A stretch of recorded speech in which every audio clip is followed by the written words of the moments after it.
Our story today is called, The Return of a Private. It was written by Hamlin Garland.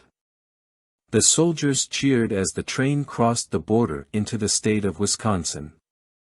It had been a long trip from the south back to their homes in the north. One of the men had a large red scar across his forehead. Another had an injured leg that made it painful for him to walk. The third had unnaturally large and bright eyes, because he had been sick with malaria. The three soldiers spread their blankets on the train seats and tried to sleep. It was a cold evening even though it was summertime. Private Smith, the soldier with the fever, shivered in the night air. His joy in coming home was mixed with fear and worry. He knew he was sick and weak. How could he take care of his family? Where would he find the strength to do the heavy work all farmers have to do? He had given 3 years of his life to his country. And now he had very little money and strength left for his family. Morning came slowly with a pale yellow light. The train was slowing down as it came into the town of La Crosse where the three soldiers would get off the train. The station was empty because it was Sunday. "I'll get home in time for dinner," Smith thought. She usually has dinner about 1 o'clock on Sunday afternoon, and he smiled. Smith and the other 2 soldiers jumped off the train together. "Well, boys," Smith began, "here's where we say goodbye. We've marched together for many miles. Now, I suppose, we are done."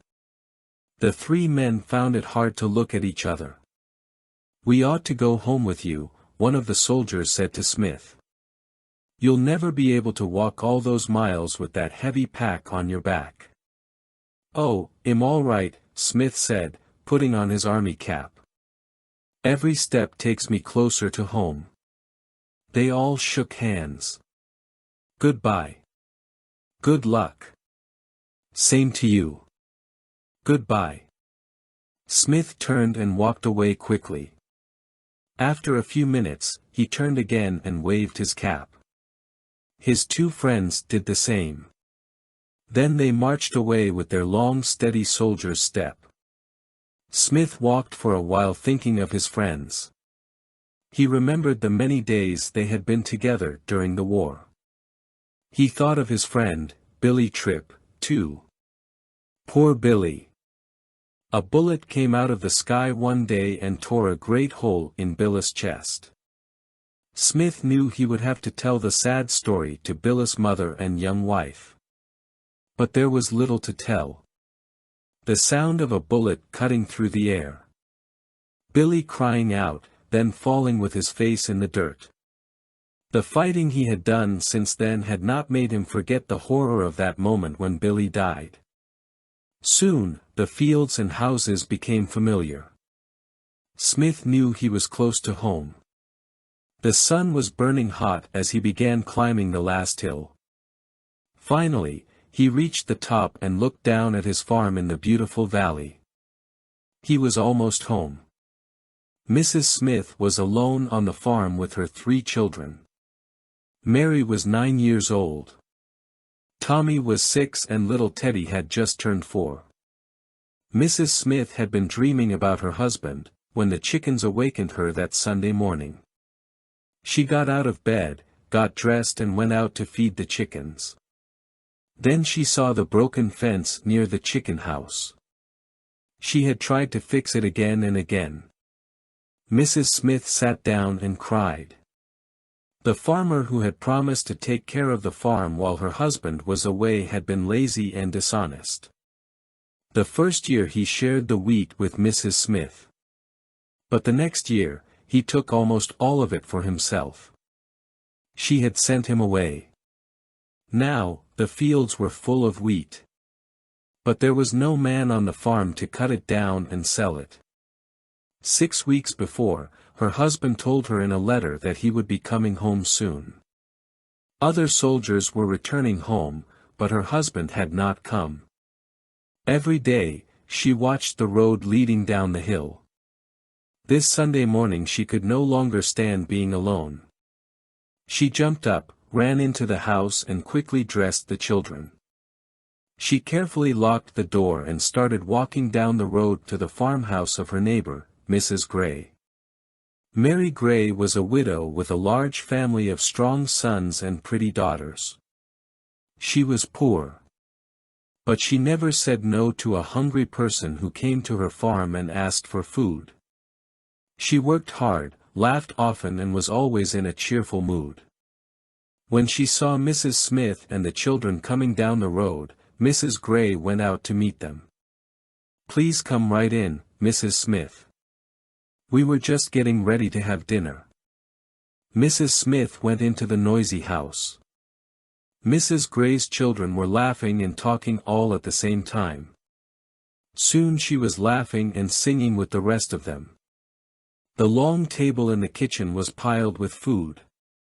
There were potatoes, fresh corn, apple pies, hot bread, sweet pickles, bread and butter and honey.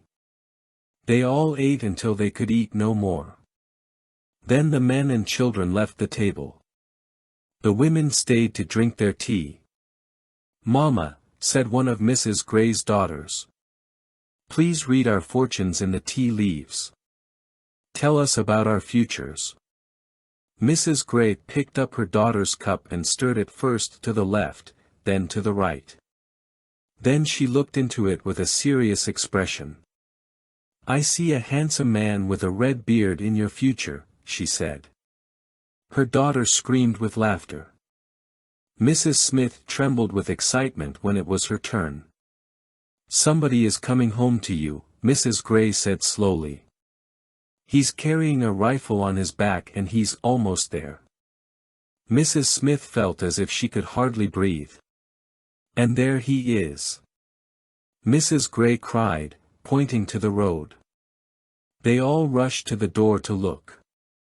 A man in a blue coat, with a gun on his back, was walking down the road toward the Smith farm. His face was hidden by a large pack on his back. Laughing and crying, Mrs. Smith grabbed her hat and her children and ran out of the house. She hurried down the road after him, calling his name and pulling her children along with her. But the soldier was too far away for her voice to reach him. When she got back to their farm, she saw the man standing by the fence. He was looking at the little house and the field of yellow wheat. The sun was almost touching the hills in the west.